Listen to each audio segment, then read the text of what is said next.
The life of a retired hitman, a retired bodyguard, is cut short when he decides to face off against the whole fairy army, protecting a princess that wasn't even his kid. This is Dahlia in the dark, and it takes a wicked turn. Because if you were here in the last video, you know what this world is about. Fairy tales are real, or at least some of them are. And he is a hitman in this world. His task was simple: protect the package, protect what was inside the package. Come to find out, what was inside that package was a living, breathing princess of the fairies. Now he chooses to protect her from his boss and her enemies. Oh, and let's not forget her super overprotective fairy king of a father. Our story continues in the motel, where they found a place to rest their heads. Come to find out that in the middle of the night, while they slept, she was just taken. Donnie could not even comprehend this. This was a world he did not know. He was a bounty hunter, for Christ's sake. This was magic. He's lost her. He made a promise and he broke it again. Just to rub salt on the wound, the boss called and he wanted to know where they were.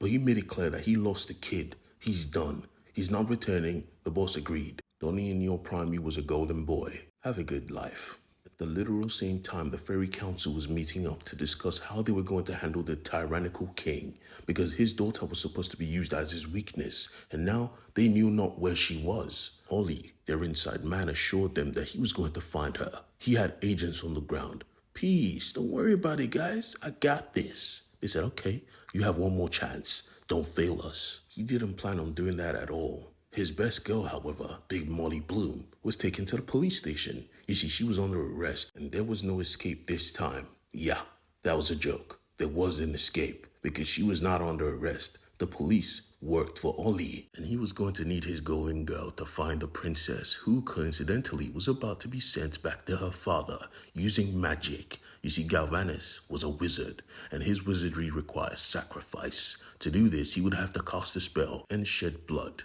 He was very efficient, and the princess knew this, because the second she woke up, she could have made a scene. But nah, she just decided to counter the spell, causing his magic to run haywire. This also caused our boy to see it. Donnie was on his way to save the princess again.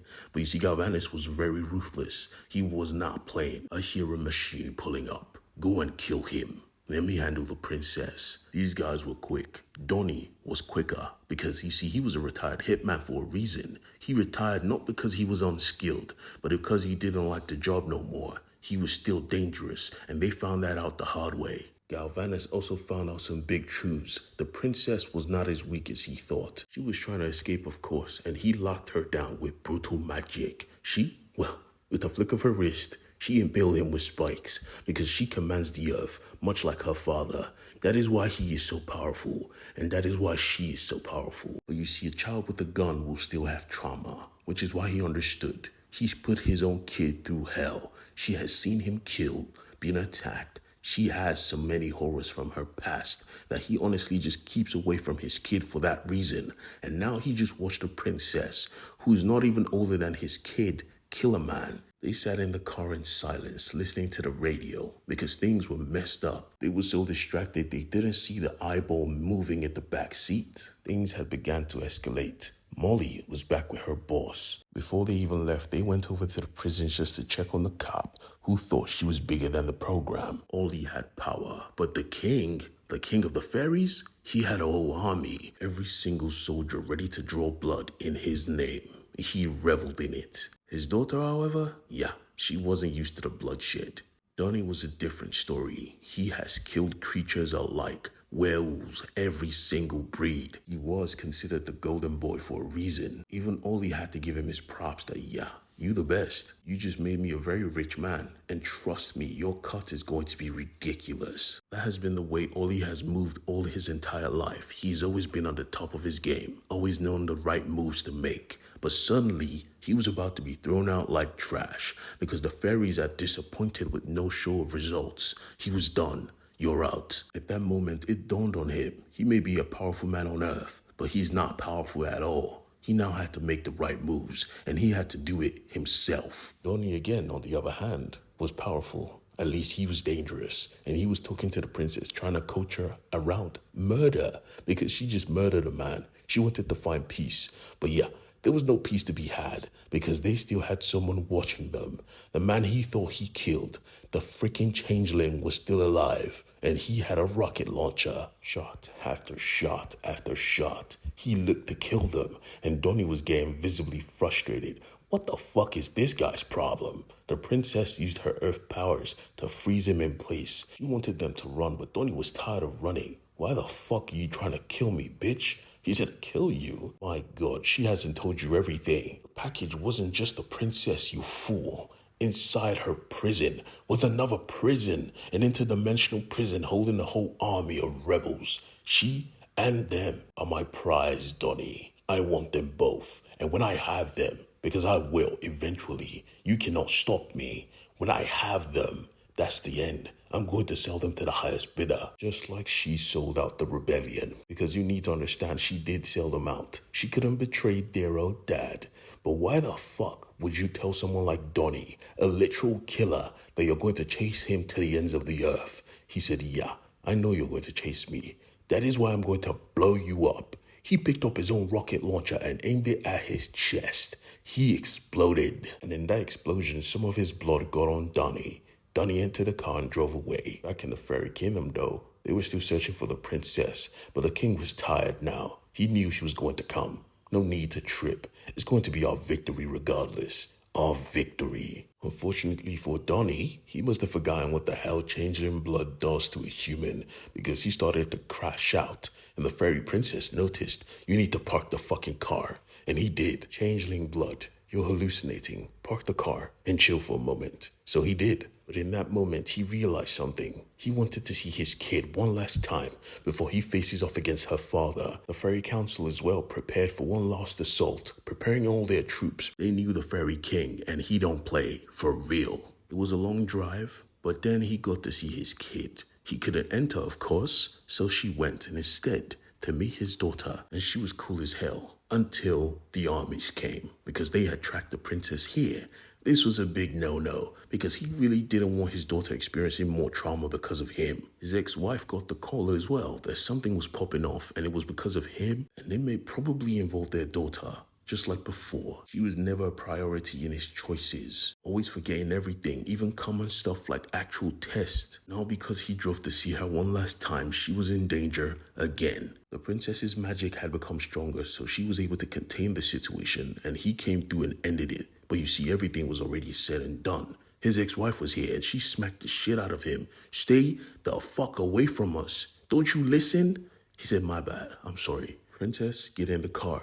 The detective gave him a tracker because she knew what he was about to do. Handle your business, alright? He said thank you, and they drove off. With one glance, he looked at his kid one last time before he went to fight the fairy king.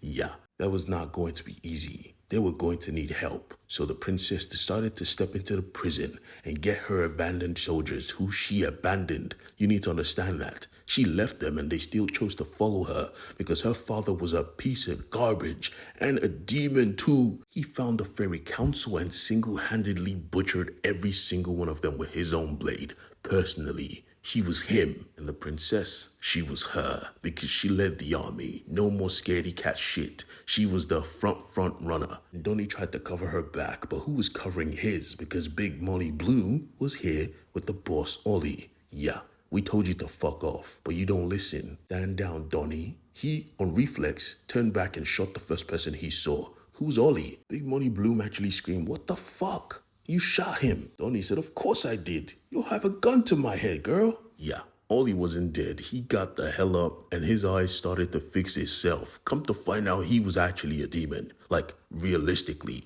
And Big Molly Bloom doesn't fuck with demons because she just started shooting him. Yeah, I'm on the wrong side. Go kill the king. I'll kill this prick. Finding the king was easy. He was on his throne, surrounded by his god. He was not afraid of nobody. The princess as well was not afraid of him because now she had the same magic as he did.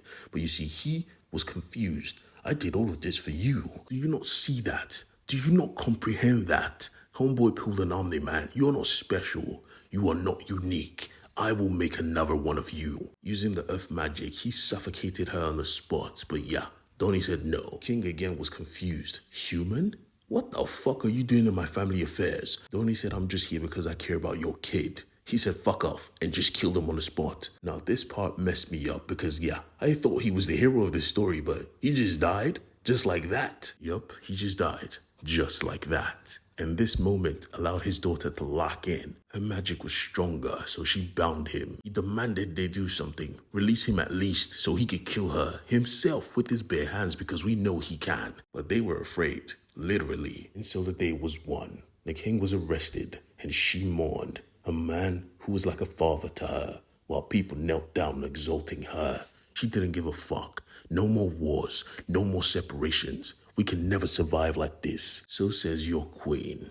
And just like that, the story ended. We step into an epilogue of his daughter opening shop and Big Molly Bloom stepping forth to drink some coffee. She wasn't here with no purpose though, because she was actually a true friend of her father's. He left some stuff behind for her, and Molly, as promised, delivered it to his kid, letting her know that he loved you above all else, above his own life. That had become dangerously apparent to me because he was seeing his own kid in the princess. The package was delivered, and so she left. As we see, the only things he actually kept on him was cash, a picture of his kid, and some keys, hopefully to his badass car.